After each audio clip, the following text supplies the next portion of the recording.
आपके सामने TV screen पर बड़ी खबर, 1 घंटे से पूरी तरह से लोकल सेवा रुकी हुई है मुंबई में। आप समझिए, लोकल सेवा जिसे लाइफलाइन माया नगरी की कहा जाता है, वो पूरी तरह से ठप पड़ी हुई है। 1 घंटा हो चुका है। और आप ये भी समझिए, सबसे बड़ी बात, ये चैलेंज ये भी है कि कोरोना महामारी का ये दौर चल रहा है और ऐसे में भीड़ का वहां पर लगातार इकट्ठा होना, लोकल सेवा का पूरी तरह से बाधित होना, कितना बड़ा खतरा भी बनता हुआ नजर आ रहा है। जो लोग स्टेशन पर मौजूद हैं या फिर जो भीड़ वहां पर इकट्ठा हो रही है। अश्विनी का भी हम रुख करेंगे, लेकिन अश्विनी का रुख करने से पहले यह भी बता दें कि अस्पतालों में भी बिजली पूरी तरह से ठप है। लोकल जो सेवा है वो ठप है। अस्पतालों का ओपीडी बाहर से चलाया जा रहा है। अश्विनी हमारे साथ मौजूद है जो कि अस्पताल को लेकर अपडेट दे रहे हैं। अश्विनी, आप जरा बताइए, आप अस्पताल के बाहर अगर मौजूद हैं तो वहां पर क्या स्थितियां बन रही है? जी देखिए, जिस तरह से पूरी मुंबई में बिजली की जो सप्लाई है वो ठप है, ऐसे में उसका जो असर है अस्पतालों पर भी पड़ा है। खासतौर पे जो बड़ी मशीनरी है जिन्हें अस्पताल में चलाया जाता है, उनमें बिजली सप्लाई ना होने की वजह से मशीनरी बंद है। एमआरआई मशीन हो, इसके अलावा जो सीटी स्कैन की मशीन है, ये तमाम मशीनें बंद पड़ी हैं, ठप पड़ी हैं, जिसका नतीजा जाहिर है कि जो मरीज हैं उन्हें उठाना पड़ रहा है। आपको भी बता दें कि जो समस्या खासतौर पे लोकल ट्रेन की है, जो लोकल ट्रेन में इस वक्त सिर्फ जो नेसेसरी चीज़ों से जुड़े लोग हैं उन्हें ही लोकल ट्रेनों में सफ़र करने दिया जा रहा है, चाहे वो अस्पताल से जुड़े हों, पुलिस प्रशासन से जुड़े हों या फिर बैंकिंग सिस्टम से जुड़े हों, उन्हें ही फिलहाल ट्रेन में सफ़र करने दिया जा रहा है। लेकिन जिस तरीके से पावर ग्रिड फेलियर हुआ है, इसके वजह से ये लोग भी जरूरी सेवाओं में जो शामिल हैं, ये लोग भी अपनी सेवा देने के लिए सही समय पर और अपने दफ्तर नहीं पहुंच पा रहे हैं। अश्विनी, एक तो आप ये क्लियर करिए, अश्विनी, इस वक्त आप कहां पर मौजूद हैं और वहां पर पीछे जो हालात बन रहे हैं, आप जो पीछे हालात बन रहे हैं वो तस्वीरें दिखाइए और इस वक्त आप कहां मौजूद है ये भी आप क्लियर करिए। जिस वक्त मैं भाईंदर स्टेशन पे हूँ, अच्छा, तस्वीर पूरी दिखाता हूँ। आप देखिए भाईंदर स्टेशन, खासतौर पे जो लोग यहाँ से जाते हैं वो यहाँ पे भीड़ काफ़ी होती है, लेकिन पावर ग्रिड फेलियर होने की वजह से वसई और बोरीवली के बीच में कुछ ट्रेनें चलाई जा रही हैं, क्योंकि वसई विरार का जो इलाका है वहाँ से पावर सप्लाई हो रही है।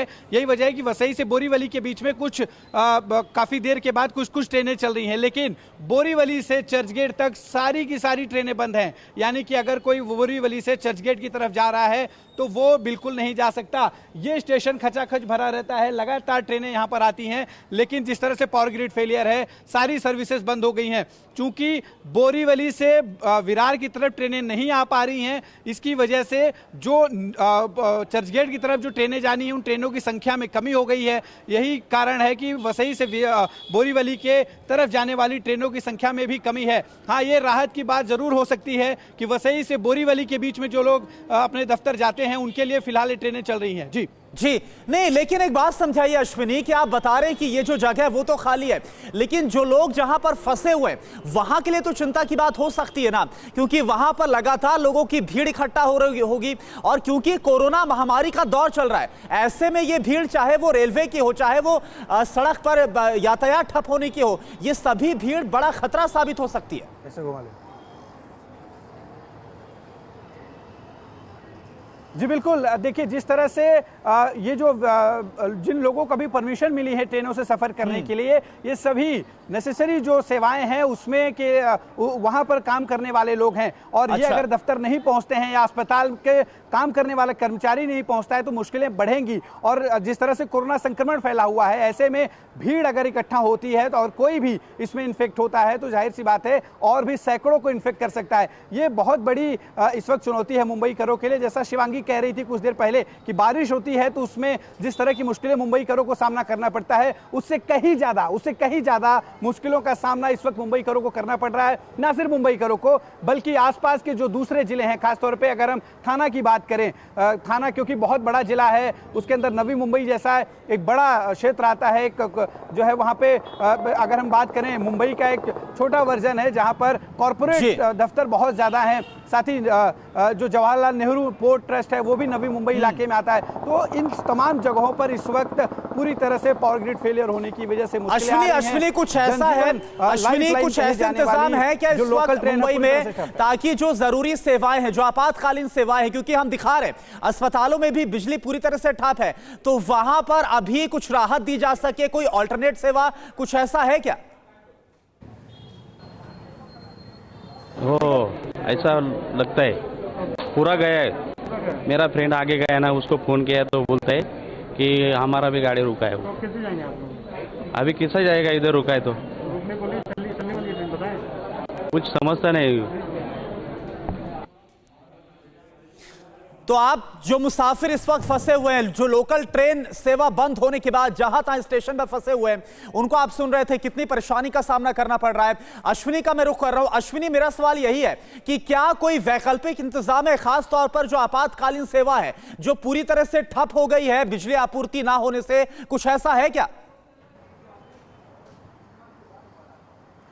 जी देखिए, मैं जैसा बता रहा था, कुछ निजी अस्पताल हैं जहां पर जनरेटर की सुविधा जो है और इन्हीं जनरेटर सुविधा की होने की वजह से उनके कुछ जो बिजली सप्लाई, खासतौर पे इस पे बड़ी मशीनें नहीं चलाई जा सकती, खासतौर पे जैसे मैंने MRI CT स्कैन की जो मशीनें हैं उन्हें चलाने में फिलहाल मुश्किलें हैं। लेकिन जो जरूरी, खासतौर पे लाइट और पंखे, ये जो कुछ जरूरी चीजें हैं उससे चलाई जा रही हैं।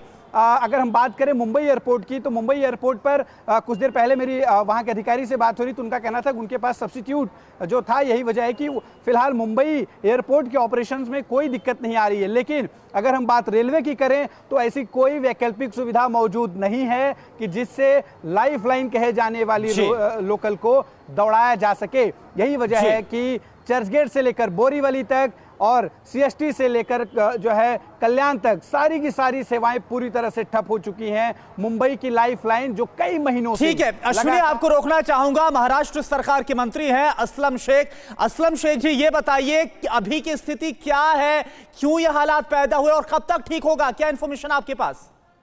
देखिए, बड़ा पावर फेलियर जो है जिसमें सबब के ज्यादा लोग इकट्ठे हुए हैं और उसके ऊपर जो है दवाई चालू है और कुछ ही घंटों के अंदर वो जो है सारे पावर को दिया जाएगा।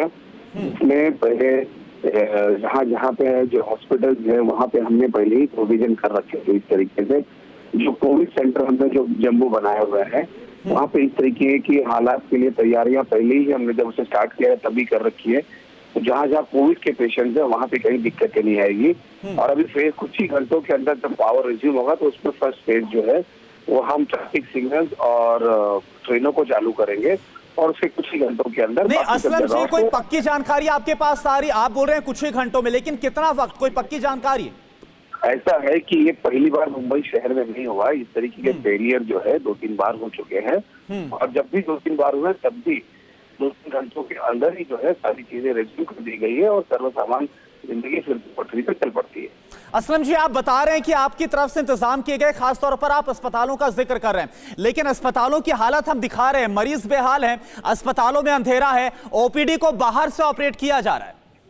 देखिए, ऐसा है कि हॉस्पिटल में जो ICU और वेंटिलेटर जो है इसमें सबसे पहले आवश्यकता लगती है, तो इसको प्रायोरिटी दी जाती है। उसके बाद में जो पंखे और वो है, अब जब लाइट का फेलियर होता है तो ये सभी चीजें दिक्कतें आती हैं और कुछ घंटों के लिए दिक्कतें हैं जो चली जाएंगी, लेकिन जहाँ जहाँ मेजर कंसर्न है वो ऑटोमेटिकली उसको शुरू कर दिया गया। अब देखिए, जितने भी ICU सेंटर है या वेंटिलेटर के बेड है उसको प्रायोरिटी पे किया गया है और उसको कुछ ही मिनटों में जो है बाकी के जम्बो फैसिलिटीज के अंदर ब्लड का फैन चालू हो जाएगी।